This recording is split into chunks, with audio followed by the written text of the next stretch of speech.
On up. Breaking news, let's go straight out to Brentwood where the standoff is continuing and there seems to be a development. A gas into the vehicle. Unfortunately, she's not wearing any clothing, so we'll just keep it a little bit wider here. She climbed on the top of the vehicle there, as you see. This is happening out on Sepulveda Boulevard. LAPD were called out here around about 6:30 this morning of reports of a woman naked, screaming. She got into a pursuit with LAPD officers. You see officers there to the left bringing out a sheet to cover this woman as she's climbed out onto the front of her vehicle. The SWAT officers there had given her plenty of time. You can see there's a dog actually in the back of the vehicle, and it appears that she's saying, come and get me, I'm going to surrender to you. So just a really wild, crazy, safe outcome to this event that's happened there this morning that's had Sepulveda blocked off for several hours, and it appears now that she's safely being taken into custody, getting some clothing over the top of her, a towel to cover her up there. We want to protect her dignity. Understand she was suffering some type of mental health episode, and hopefully she'll be able to get the help she needs now. Sandra and Aroxia. Oh, wow. Real quick movements there. Thank you, Justin. That was quite the ordeal. Brooke has been on the ground covering this. Brooke, I don't know if you were able to see this because you were blocked because of the SWAT vehicles, but wow, everything just happened so quickly after all that waiting. Right, climbing on top of her car. No, I was actually able to see everything. We are looking right at her. I mean, she almost feels this close enough to touch, but obviously they are a little ways away. Interestingly enough, we were blocked. Our view was blocked overwhelmingly because of these SWAT vehicles, but as she started to come out of the car, I mean, we could see everything clearly. Luckily, they've been able to cover her up. You know, you can see with a sheet there.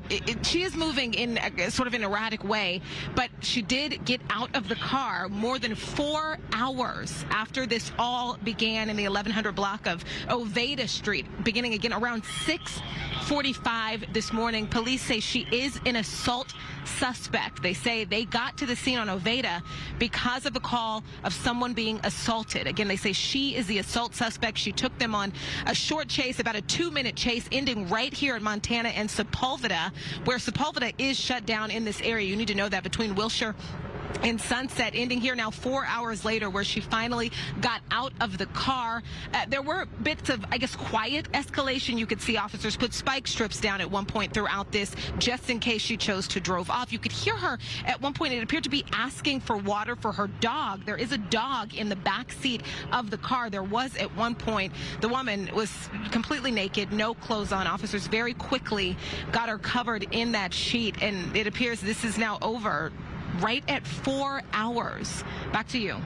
Wow. Wow, this is kind of a first for many people. I mean, to see a suspect like this in such a dramatic fashion be forced out of the vehicle like that, and it's interesting. I don't know if they were able to cuff her because they basically just wrapped her around with cloth because she was nude.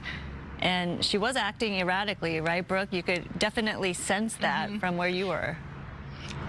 I mean, from where I was standing, at one point I was worried she was going to climb on top of her car. And yes, they did, you know, quickly wrap her up there, and so you couldn't see if her arms were being cuffed. But, you know, once they get her back in the car, it's no telling, you know, what police protocol and what steps they have to take at that point. But, you know, it appears she, you know, got safely out of her car after some 4 hours. It really is unbelievable how long she sat in the car here. Officers talking to her back and forth. Like I said, there were moments of escalation. Officers had moved us back here. That's actually why you can't see me, because they moved us back. What is this, the third time, Tony? The third time or so that they moved us back. The barricade here it's kind of awkward, and at that point we were wondering if there was going to be gas used, and so everybody, you know, moved back. But she got out of the car on her own after some coaxing. Officers were telling her over the loudspeaker, you know, we want to get you the help you need. We want you to come out of the car, repeatedly asking her, speaking to her quite peacefully, asking her to get out of the car and get some help.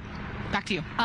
We are wondering where, we didn't see the dog. We're assuming the dog is perhaps still in the car. Did you see them let the dog out at some point?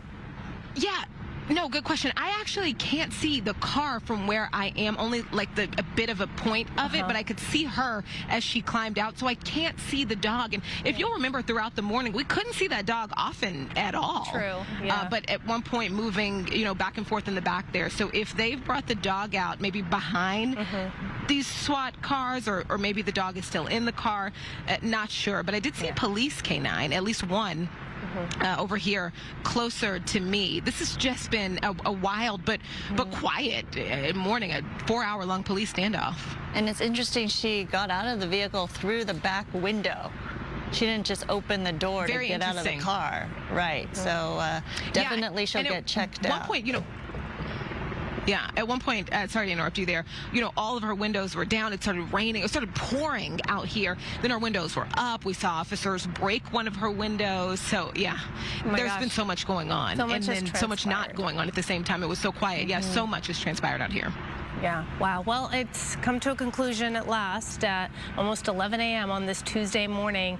Appreciate you and Tony and our Sky Fox crew. It's been an eventful morning so far. We're going to take a break, and we'll be right back.